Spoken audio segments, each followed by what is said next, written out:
You've spent over 2 decades now in China. The last 20, 22 years have been very significant, very consequential, not just for China, but for the world. So we'd love to hear how you've seen the country really evolve over the last 2 decades. It's been a really fascinating place from which to watch the world.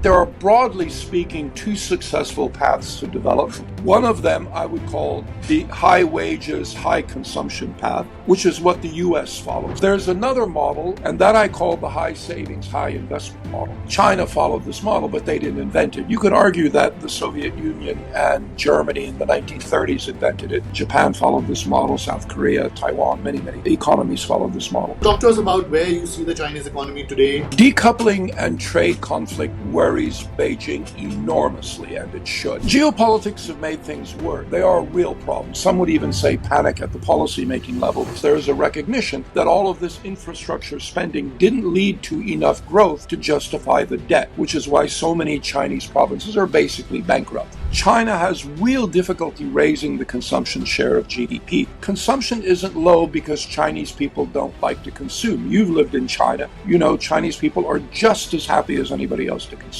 Essentially, you're saying that this shift that the Chinese economy needs to make is going to be very hard to make. As a result, lower growth rates to continue? I think we're moving to a world in which massive flows of capital are going to be more and more constrained.